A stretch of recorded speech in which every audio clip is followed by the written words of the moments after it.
So back to you now. We're flying in. Please welcome Team Raven. And here's the team pulling up for their first figure, which is a formation loop. Now what you see there is 5 blokes, only one of whom is watching where he's going. Sid is leading the team. Everybody else has got their eyes glued on the aeroplane next to them to make sure they maintain perfect reference. If you look at that and you think about the dynamics of it, then you'll realise that the further out you are from the leader, the harder you're working. At the moment, they're turning round, just positioning for the next manoeuvre. That first figure was a loop. I think someone mentioned earlier that we're all sat here with 1G pulling us down. In the loop, they're pulling about 3.5 to 4G. Think about that. Average human head weighs about 12 pounds. So at the max pull on a loop, it's like flying with a sack of cement on your head. So now you're going to see the bottoms of the aircraft. These are Van's aeroplanes, so they aren't as oily as the old Russian jobs. And again, the guy highest up on the right-hand side there is the one doing the hardest job. The guy on the extreme left-hand side is coming back on the throttle. On the outside, they're going forward on the throttle. All the time, 2 trailing behind, and they'll be pulling back in now for their next figure. Between them, they've got, I think Mark has got the most hours. He's got probably logged tens of thousands of hours, most of it asleep at the wheel. All the other guys have actually spent their time wiggling the stick. So probably about 5,000 hours of flying time between them. So there we are. That's a quarter clover. That's half a loop with half a roll thrown in. That takes them around back the other side and off on what is known as the 45 outline. What they're doing is they're looking at the ground, or rather Sid is looking at the ground. Everyone else is watching him.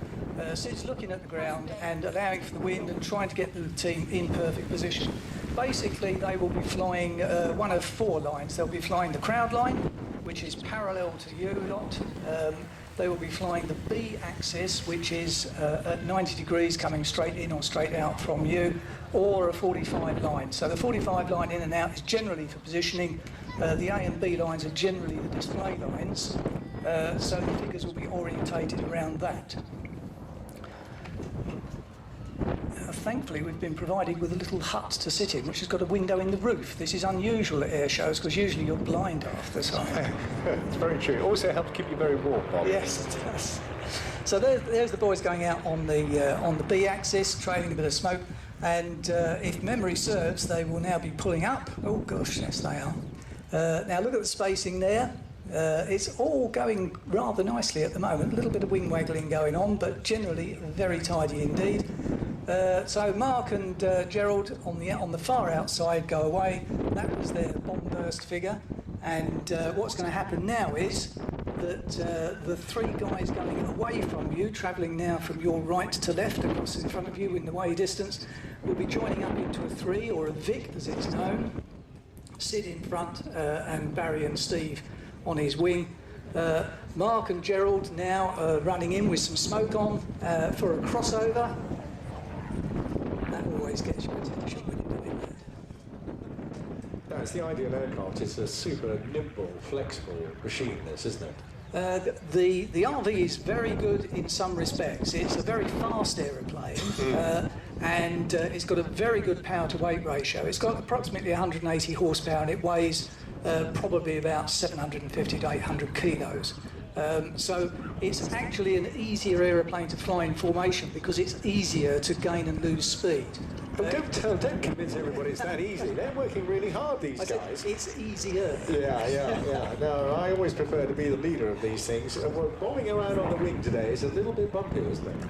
When we flew in, it was definitely bumpy. And one of the things that display pilots will know, and may not necessarily be as apparent, is of course that although on the ground here we can feel the wind and we know that it's blowing roughly over towards where the aircraft are now turning around. If you are flying, then the amount of turbulence increases the closer you get to the ground, and the direction of the wind changes as you get to the ground. That's because the Earth spins and is a bit lumpy.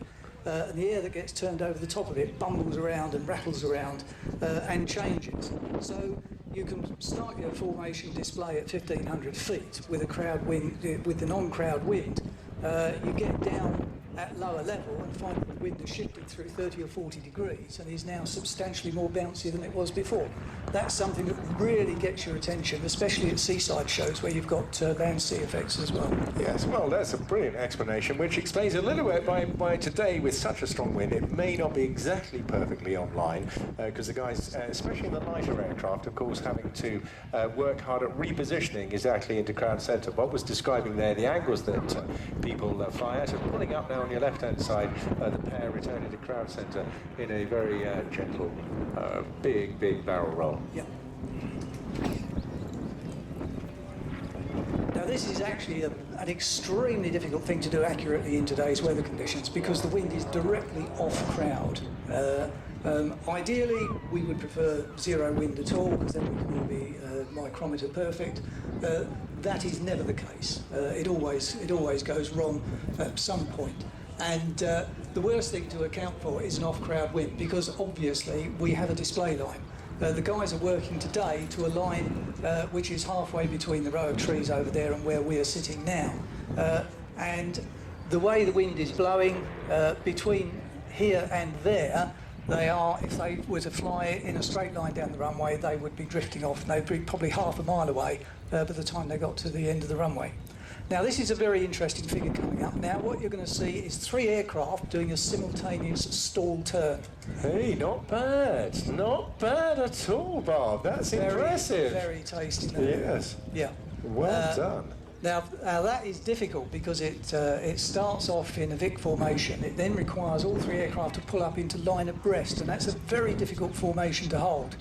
They then have to pull up at exactly the same speed, get their spacing correct, and wait for the leader to call rudder.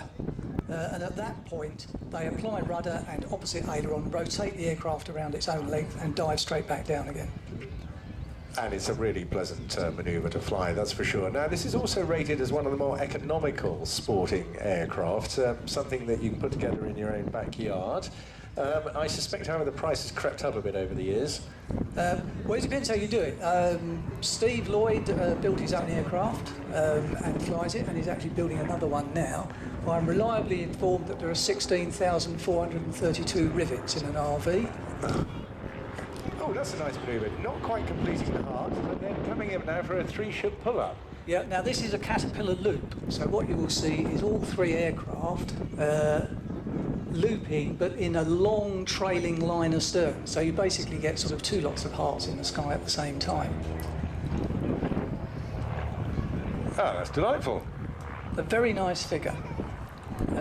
You can do it with more aircraft, but it's rather more difficult to position. Now this is a really interesting signature manoeuvre that the Ravens have developed, and what you will see is each aircraft in turn roll underneath the formation. Oh, that's lovely. Absolutely delightful. And then there will be a little bit of jiggling for position to get them back into their Vic figure. Yeah, what you see formation flying is get high up on the outside of a turn and run out of power because you're never going to make up the distance. Well, I don't know about you guys, but I'm definitely going to leave here a far better pilot than I walked in. Well done, Bob. Great lesson in what is actually going on inside these cockpits.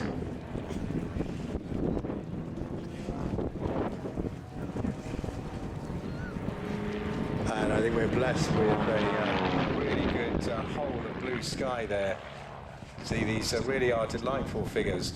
And as I think Bob mentioned earlier on, the guys on the outside there working very hard in demanding conditions. Whilst the guy, the leader, is always quite busy, he's the man that's got to get the shapes and the positioning right. It actually, in a way, isn't half the work of what the guys at the back are doing in getting into position in time to complete the manoeuvre. Well, if I could just put in a word for formation leaders. Yeah. Everybody works equally hard in a formation team. Yeah. They all have different jobs to do, and everybody's job is to do it.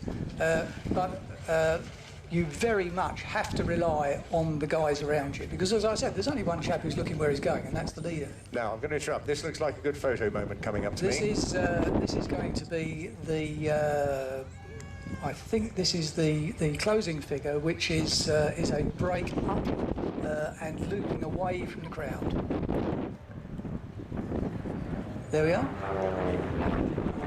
Now that is difficult because as soon as you brake, you've got no idea where everyone else is, and you have to know exactly where it is you're supposed to be flying.